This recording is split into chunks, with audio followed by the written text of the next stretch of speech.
It's a great pleasure to be back here, and specifically I will be talking about Britain's relationship in the Middle East in the context of President Trump, two words that shouldn't really go together, but they do, and Brexit. 3 years ago I was very lucky to address MBI, and I spoke about British Middle East policy then, and I spoke about a lack of coherence. I'm not sure, but I think the text or even the video may still be on the MBI the MBI website. You can check me out and to see whether I actually got anything right in what I said over the last 3 years. So tonight it will be an attempt to build on what I said then and to assess how things have changed over the last 3 years and what we can learn from it. Now, in doing that, here's a slight warning: I might not be talking quite as much about the Middle East as you might think. I'm going to argue that there are not even the crumbs that can even give a semblance of a British policy towards the Middle East, in the fact that it is a fantasy and a fiction. And moreover, that the motivation and ambition to do so, to bring one about, are also lacking, and arguably even the expertise. To assess this and draw out some thoughts, I should be reflecting a great deal more, as I said, about events outside the Middle East than inside. Why? Well, because British relations with the Middle East are a second-tier issue in terms of importance. And nearly always, policies towards this region are determined through various filters, really key strategic priority issues. And that, of course, includes relations with the United States, relations with Europe, and indeed, since I started writing this speech, it's necessary to put in relations with Russia. But much of what I described back in 2015 still applies. Incoherence and unwillingness and inability to resolve conflicts, reluctant to raise human rights issues with our friends. We were pro-Arab Spring, yet curiously also at the same time pro the counter-revolutionary powers in the region that oppose it. We condemned the use of lethal force against civilians protesting for their rights, yet sold weapons to those very states who actually oppose them. So whilst back in 2015 I commiserated a little bit with British officials in the Foreign Office and elsewhere over the challenge of unpicking events and trends in the Middle East, which is still nigh impossible, perhaps one should now also show a little sympathy with people from the region, from the Middle East and indeed elsewhere, who try and make sense of British, European and American politics. Because overall, what you see, and I don't think we can really emphasize this enough, is acute uncertainty, a complete lack of predictability in international relations now, but also in Britain, domestically, in the EU, in the US and across the Middle East. It's a perfect storm that really there's nowhere where you actually see a degree of certainty that can actually mean you can plan, you can strategize effectively. We simply almost don't know what is going to happen on a day-to-day basis. I didn't think I was going to be sitting here talking today, just 24 hours after Rex Tillerson had been fired. Who knows what will happen in terms of Russia over the next few days. We're just now waiting for the retaliation after yesterday's announcements by the Prime Minister. The two key things, of course, that have changed since 2005 in the title, both of which rocked British foreign policy, of course, the EU referendum, the result, the decision to leave the European Union, and the election of Trump to the White House. Both these events were in part riding on the crest of a populist wave of anti-immigrant, anti-Muslim sentiment that is growing and not shrinking. On all these issues, Brexit, Trump, immigrants, terrorism, extremism, there's no sense the British foreign policy establishment has in any way come to terms with how to handle them. They still appear to be at a loss. Let's look at Trump.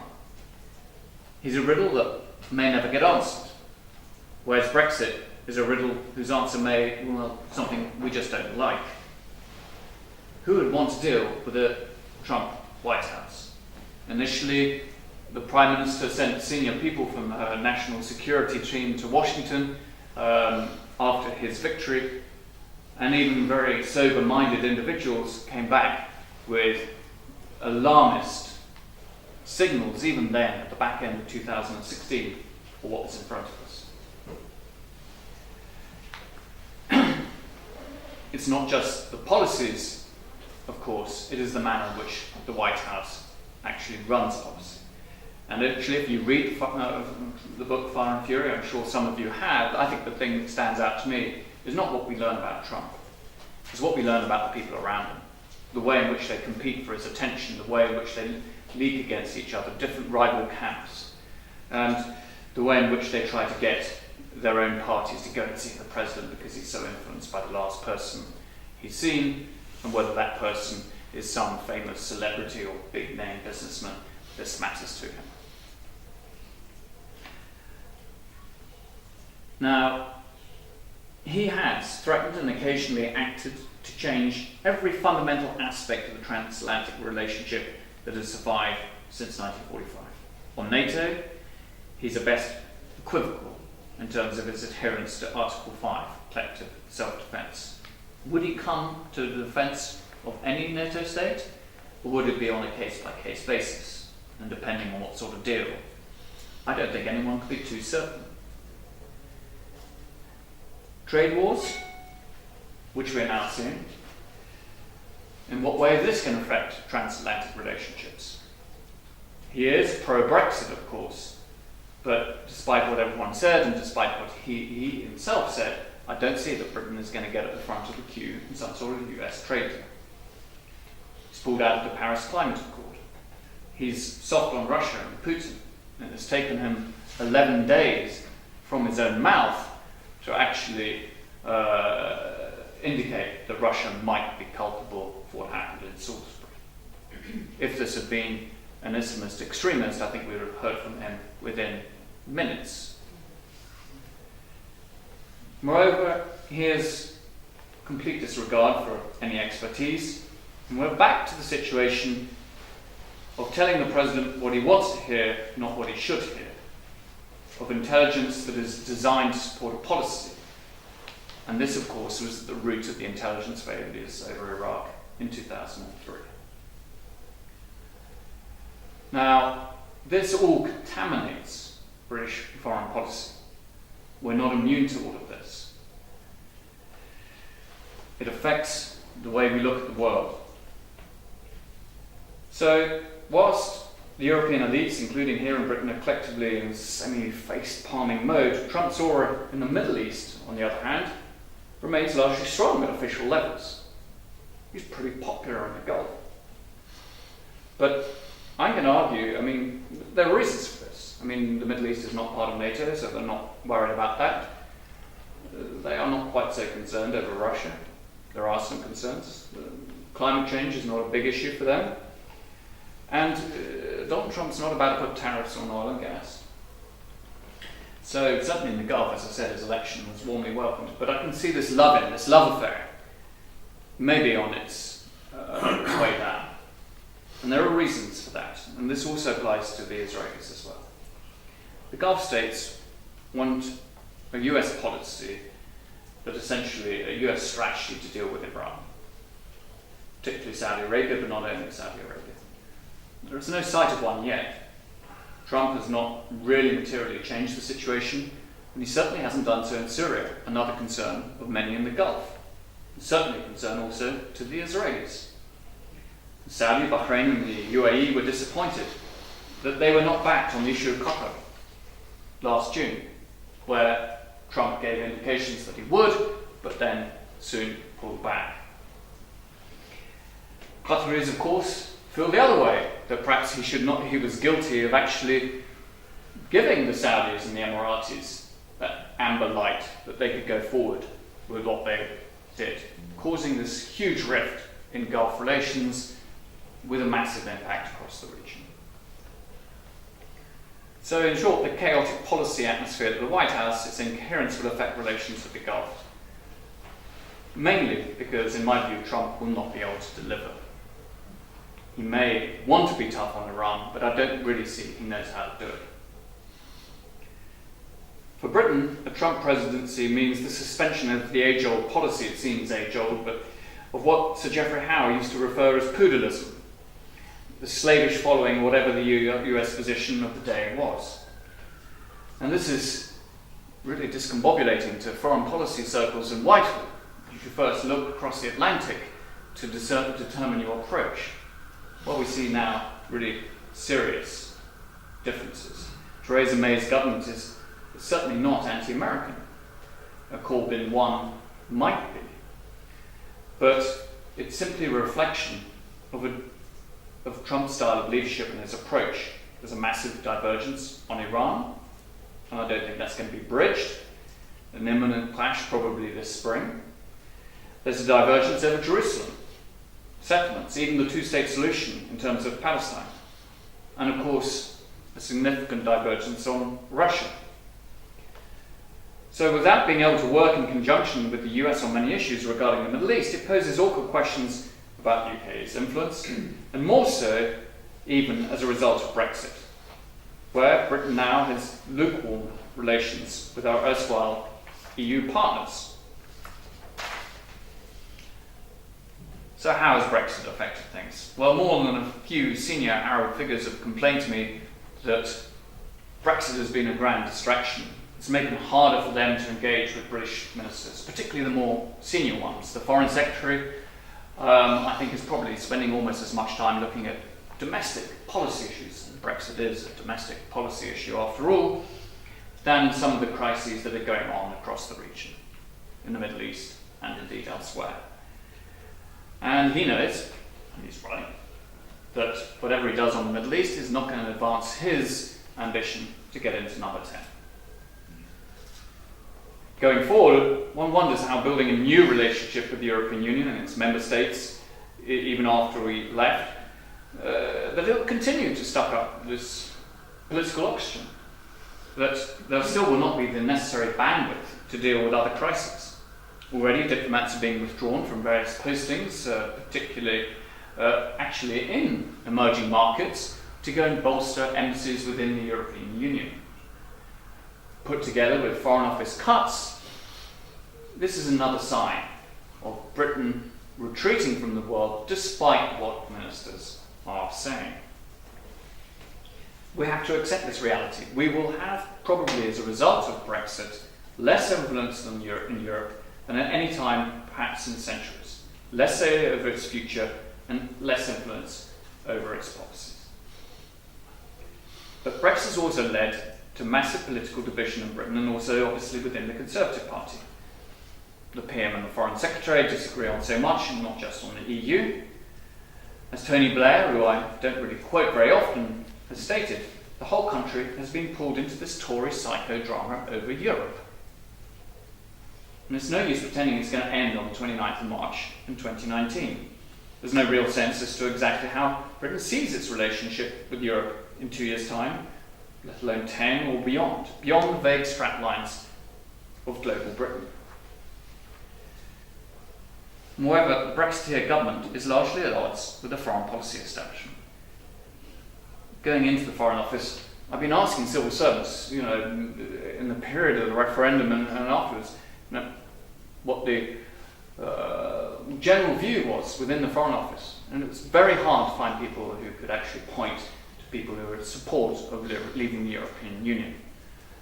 There was some, but overwhelmingly, the diplomatic world was against it. And it means that there is a tension, a real tension at the heart of Whitehall. And it mirrors, in a sense, the way that the US State Department is typically at odds with the Trump White House. And we have a government deluged by Brexit, but also weak. It is, after all, a minority government, and it won't matter who leads it.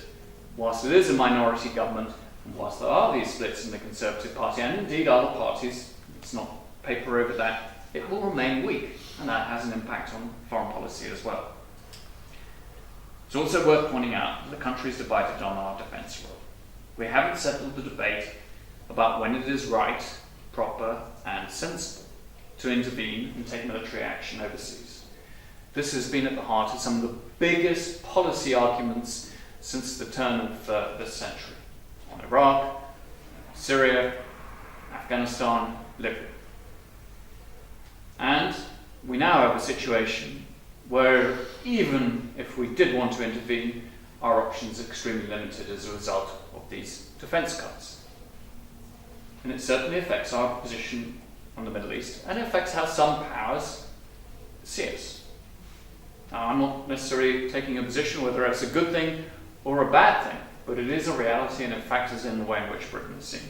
In terms of overseas aid, Britain does remain a major player. It was in terms of Syria.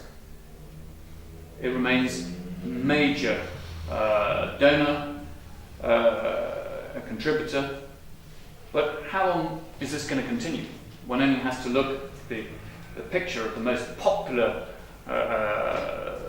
MP in the Conservative Party, Jacob Rees-Mogg, outside Downing Street, heading the Daily Express campaign to challenge the 0.7% of GDP to be spent on overseas aid. So, our soft power, is that also at risk? In addition to Brexit and Trump, one must add an ever-aggressive Putin as a key element of change in the last 3 years affecting British foreign policy. His land grab in Crimea was the first formal annexation of territory in Europe since 1945. His use of force in Ukraine, described admirably by Luke Harding as a Frankenstein-like conflict created by the Russian government artificially and given life by the brute external shock of military force and invasion. Then Russia's steadfast adherence to the Syrian regime, including its covering its back of the use of chemical weapons, its military intervention in 2015, and despite all the talks of a drawdown, Russian forces are still there, just as present as they were back then. And it looks, and it's quite conceivable, that Russian forces could be there for some considerable period of time. We don't know yet if definitively Salisbury was 100% sure that Putin ordered this wet job, but a public inquiry did, let's not forget, determine that Putin probably approved the assassination of Alexander Litvinenko in the heart of London, not very far from here. And actually, if you read the story, there are 3 occasions in which polonium-210 was actually taken into central London, possibly the most toxic substance to man. So for all the debates about this, there is a situation where Russia does present an ever-increasing security threat to Britain. And this, let's be very clear, will be at the forefront of British foreign and security considerations. And, I suspect, will drive our future defence considerations. So, having had a look at that, Brexit, Trump, Russia, looking at the Middle East, because that essentially is how policy will get determined. It will now be looking at all of these issues. What will Donald Trump think? How does it relate to the issue of Brexit and getting trade deals, and also the issue of Russia? The really immediate impact of what we've seen is actually to paralyse Britain's role. On all the major conflicts and crises in the Middle East, the British role in many ways has been in reverse. You have to look elsewhere for answers on Iraq, Iran, Syria, Yemen, Palestine, the GCC spat. We're actually pulling out of getting stuck in trying to resolve these issues. In none of these theatres is there any evidence that Britain has revised, updated or improved its policy positions. This position on Palestine has not shifted, and the one moment that this was for good is that we did not change, after Donald Trump's decision on Jerusalem, our own historic position. And it's fair to argue that, such is the scale of Brexit, that all of this was inevitable. But I think for the next 4 years, Britain will be on this Middle East sabbatical. Only chasing trade deals we can't even yet sign, but obviously are preparing for. You could argue, and I think one must, that perhaps the Middle East is more than capable and arguably better off without the grand attentions of Britain. Trade, I mentioned there, is king. Human rights issues are reserved for hostile powers. That's where they get raised: Iran, Syria, North Korea, Russia. But with friendly powers, Israel, Saudi Arabia, at best it's declaratory, not condemnatory, and there is no real follow-up. Trade is it. The Foreign Secretary described pushing for global free trade as UK's historic post-Brexit function. You could almost sum up British foreign policy in that word, trade. There's a consequence to all of this, because the UK will be needing to reach a stack of free trade deals, not just with the EU, of course, in many areas of the world that are not just democratic. According to the EIU, the Economist Intelligence Unit, only 5% of the world lives in a fully free democracy. And the US is just outside of this, in what is described as a flawed democracy. Of the top 20 countries in which the UK does actually figure, 11, including ourselves, are EU states. This means that we will be actually focusing on making trade deals increasingly with countries that are not governed by democracy, and I'm not saying that's necessarily perfect, but almost certainly with human rights records that are far from perfect. And it means that we're going to be more reluctant to raise such issues if we are more dependent on trade with such powers. And this certainly applies in the Middle East.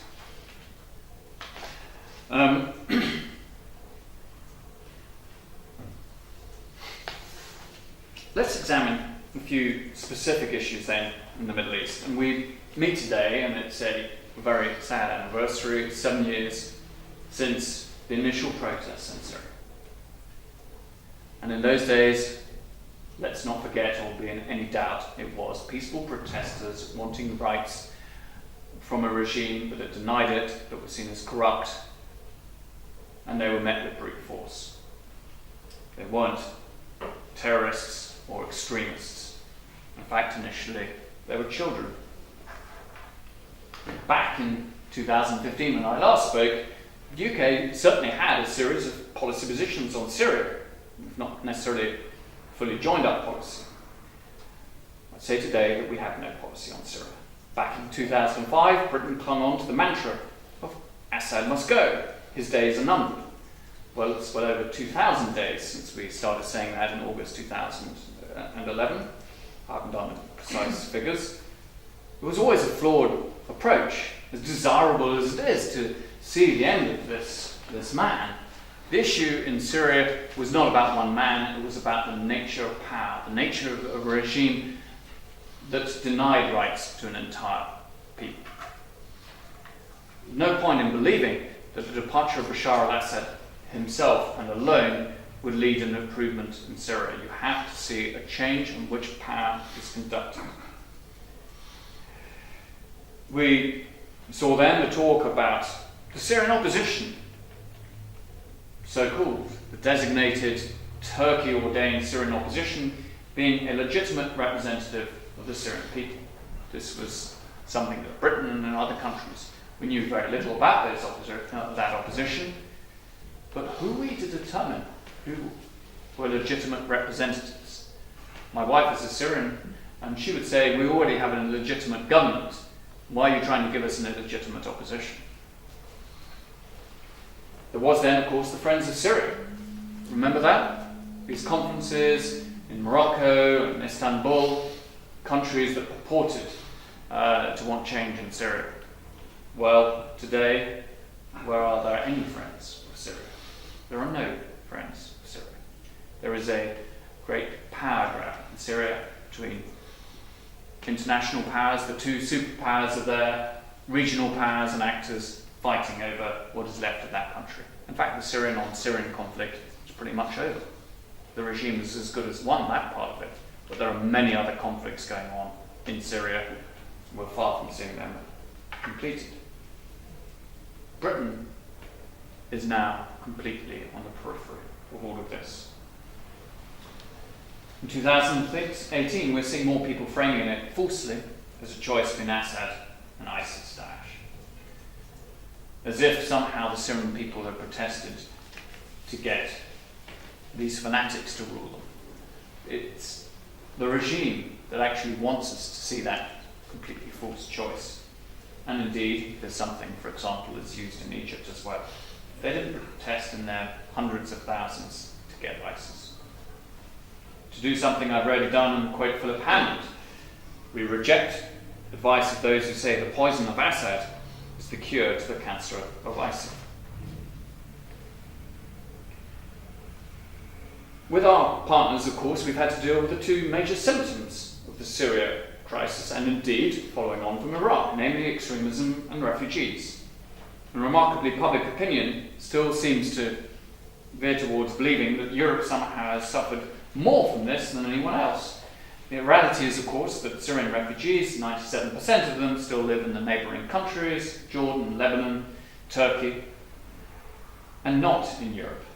And indeed, of course, the vast majority of attacks carried out by Daesh and also Al-Qaeda are not carried out against Westerners, but Muslims. And even Donald Trump said that back in May last year in Riyadh. He acknowledged this. And it's something I think that more people in this country should realise that the biggest threat that these people are to is not us, it is actually to the Muslim world, to Muslims everywhere, and how they live and their futures. And there's still this tendency, and it's still in British policy as well, to see force almost as the sole possible response to all of this. And here, yet again, Donald Trump has, I'm afraid, not played a positive influence. He's essentially carried out the same policy in Syria and Iraq against Daesh as Obama, but ratcheted it up a few notches. So last spring, Secretary of State for Defense started talking about an annihilation strategy against Daesh. We were part of that coalition. It's the sort of language that shouldn't be used. We saw an increase in the rates of bombing, and also the safeguards about hitting civilians. An extraordinary way in which coalition spokespeople started to deny levels of civilian fatalities. We didn't react to that. We continued as part of that coalition and said very little. With refugees, our failure to be generous will not be forgotten. And I think it does diminish us in the eyes of men. I move on to Yemen because I think actually it's perhaps the most bitter element of British policy at the moment, and perhaps the most divisive. And it's strange that in all these other conflicts, I would argue there's barely a British policy. Perhaps, although I don't support it, there is one on Yemen, and I pay tribute to your work in Yemen at NBI, because so few organisations are able to do so. We do not want to see Yemen forgotten. The UK, as the pen holder on Yemen at the Security Council, has simply not been fulfilling its job. The Security Council has been also on other issues, basically not at the races. And with all these ever worsening conflicts, sadly Britain didn't really adopt a conflict resolution approach to these conflicts. And I think that also it was guilty of not talking tough love to some of our friends in the region, Saudi Arabia and the Emirates. They had issues. I don't deny the Houthis have been sending missiles and all the rest of it. It's absolutely true. I understand that. But if you think about how you're going to conduct and achieve outcomes, the manner in which this has all gone about, getting bogged down in Yemen, I think was predicted by anybody who knew Yemen remotely well. And it's very hard now to see how they exit. British-Palestinian relations are at an all-time low. I cannot recall them being worse. During the whole Balfour anniversary period, remember back in November, 100th anniversary, what stands out is the British government was pretty much absent at any event that was critical of the Balfour Declaration and what happened to the Palestinians, yet very much a fixture in the Israeli, Zionist and anti-Palestinian ones. The government, most notably in the person of the Prime Minister, no less Theresa May, adopted almost solely the Israeli Zionist historical narrative. Even last year, she was proclaiming that the declaration was one of the most important letters in history. It demonstrates Britain's vital role in creating a homeland for the Jewish people, and it is an anniversary we will be marking with pride. She never referenced in her public statements a scintilla of interest in the impact of the Balfour Declaration on the non-Jewish, as they were referred to in that declaration, inhabitants of Palestine. And other British cabinet members have mouthed the same mantra. We were never going to get an historic apology as demanded by President Abbas that would have satisfied Palestinian demands. But I don't think it should have been beyond the abilities of the Foreign Office to get them, senior ministers, to say something about the way in which we have failed the Palestinians in the 100 years since Balfour.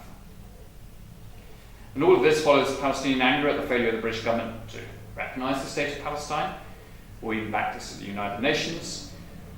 Yes, we supported passing of UN Security Council Resolution 2334 in the last month of the Obama administration, but the Prime Minister soon reversed that as soon as Trump was taking up office, so our support seemingly was short-lived, and we couldn't even be bothered to send senior officials, let alone ministers, to the peace conference in Paris.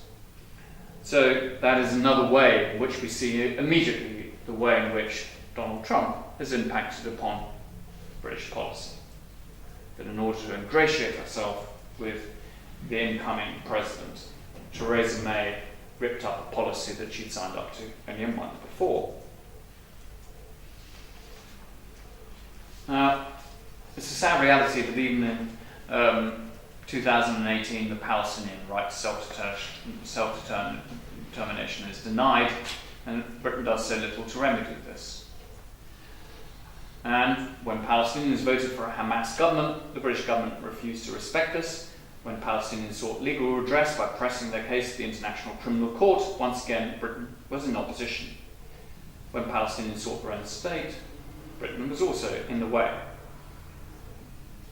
It's not really quite clear what Britain actually expects Palestinians to do other than give in, to surrender. And it's time for Britain to start treating them with a certain degree of respect, or sooner rather than later, to celebrate the establishment of a viable Palestinian state with pride. I move on now. Really, I'm going to have to skip some of what I wanted to say about to Palestine, and to where we saw actually now Britain's place in the Middle East. From the time of Napoleon to the start of the century, the Middle East as a region has been for Britain one of its most important areas of the world, once known as the Clapham Junction of imperial communications. Elizabeth Munro argued in her seminal work, Britain's Moment in the Middle East, the supreme power for about 40 years.